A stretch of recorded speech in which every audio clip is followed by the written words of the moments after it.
The fork hit my shoulder and clattered onto my plate. I looked up to see my sister Jessica's 7-year-old son, Aiden, staring at me with that particular expression children get when they're repeating something an adult told them. "Mom says you're the help," he announced to the entire Thanksgiving table. "She says that's why you don't have nice things like us." The dining room went silent for exactly 2 seconds. Then my brother-in-law, Marcus, laughed. My mother joined in. My Uncle Robert actually slapped the table. Jessica picked up her wine glass, smirking. "Aiden, sweetie, that's not nice to say out loud. But you said." "I know what I said. Just eat your turkey." I looked around the table. 14 people. My entire extended family. Every single one of them either laughing or trying not to smile. I stood up, folded my napkin, and placed it beside my plate. "Where are you going?" Mom asked, still chuckling. "We haven't even had pie yet." I didn't answer. I collected my coat from the hall closet and walked out of Jessica's house. The house had helped her buy 4 years ago, when her credit score was 580 and no bank would touch her. The November air was cold against my face as I drove home. My phone buzzed at 10:34 p.m. "Jessica, seriously? You left because of a joke?" "Aiden's 7. He doesn't know better." I stared at the message. Aiden didn't know better because Jessica had taught him to see me as less than family, as staff, as someone who existed to serve them. Another message. "This is so typical of you. Always making everything about yourself. It was Thanksgiving and you ruined it by storming out. Then, know your place. We're family, but that doesn't mean we're equals. Some of us worked hard to get where we are." I read that last message 3 times. Know your place. I opened my filing cabinet and pulled out a folder labeled Jessica Property. Inside were the documents from 4 years ago, the private mortgage agreement, the promissory note, and the deed of trust listing me as the beneficiary. When Jessica and Marcus had been desperate to buy a house before their second child was born, they'd come to me. Their credit was destroyed from Marcus's failed business venture. They'd been denied by 6 different lenders. I'd offered them a solution. I would buy the house outright for $385,000. They would pay me monthly mortgage payments of $2,400, less than they'd been paying in rent. After 5 years of on-time payments, they could refinance in their own names and buy the house from me at the original price. They'd signed everything my lawyer drafted. They'd been so grateful. "You're saving our lives," Jessica had cried. I'll never forget this. 4 years later, she'd forgotten completely. She'd convinced herself she owned that house, that she'd earned it, that I was just her struggling little sister who'd somehow scraped together enough to help with the down payment. The mortgage agreement had a standard acceleration clause. If the borrower was more than 30 days late on payment, I could call the entire remaining balance due immediately. They were currently 47 days late. I'd been sending reminders, which Jessica had ignored. I typed a response to her text. "I do know my place. Check your mortgage documents." Her reply came instantly. "What are you talking about?" I didn't respond. Instead, I opened my laptop and drafted an email to my attorney. "David, please prepare a notice of default and acceleration for the property at 847 Maple Ridge Drive. The borrowers are 47 days past due on their mortgage payment.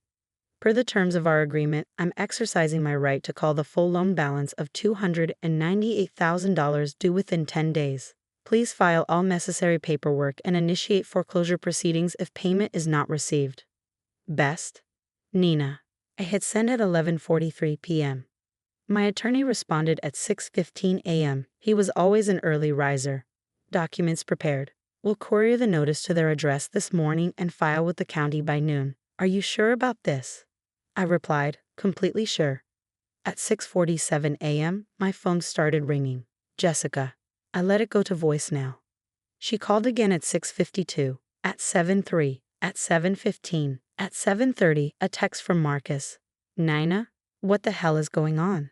Our bank just called saying our mortgage is in default and the full amount is due in 10 days. This has to be a mistake." I replied, "It's not a mistake. I'm your mortgage holder. You're 47 days late. I'm calling the loan due." Marcus, "You're our what?" Me?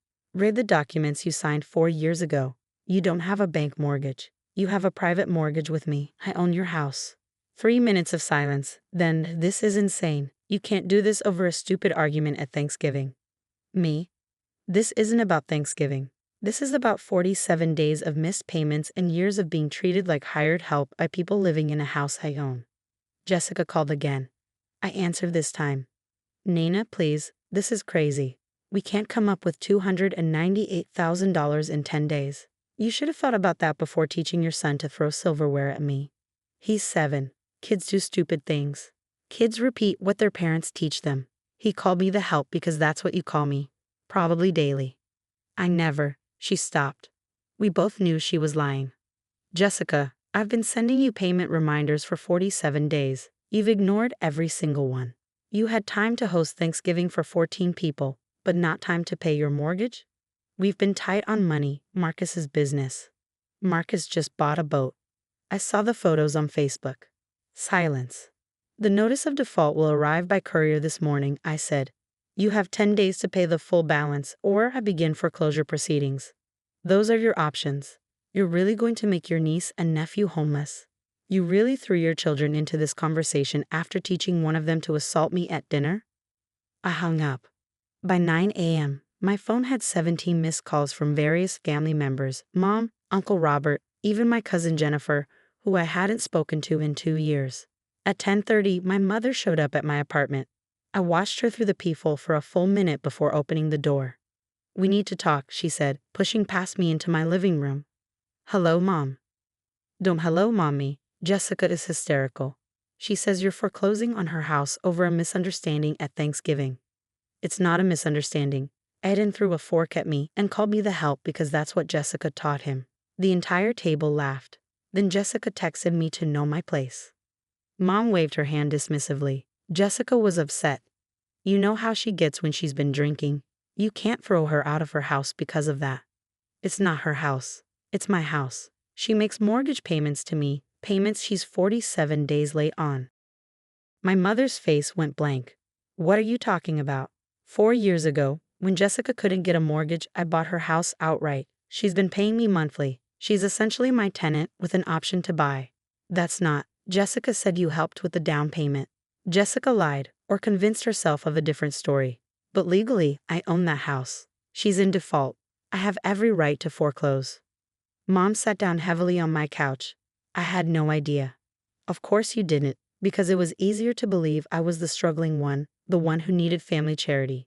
Meanwhile, I own a $385,000 house that Jessica lives in. Nina, you're being vindictive. Yes. What happened at Thanksgiving was wrong, but you're going to make your sister homeless to prove a point. I'm going to enforce a legal contract that she's been violating for 47 days while treating me like domestic staff. She doesn't treat you like. Mom, she taught her son to call me the help. He threw a fork at me. She told me to know my place. When exactly do I get to stand up for myself? My mother looked at her hands. What do you want? An apology? I want $298,000 in 10 days, or I want my house back. Those are the only two options. That's impossible. They don't have that kind of money. Then they should start packing. Mom stood up, her face hardening. You've become cruel, Nana. I don't know when it happened, but somewhere along the way, you lost your compassion. I lost my compassion around the time my family started treating me like I was beneath them, while living in a house I provided. She left without another word. Day 3 after the notice, Jessica's lawyer called my lawyer. They wanted to negotiate. David called me with the offer. They can pay $50,000 immediately and resume monthly payments, including catching up on the late payments over 6 months. They're asking you to withdraw the acceleration.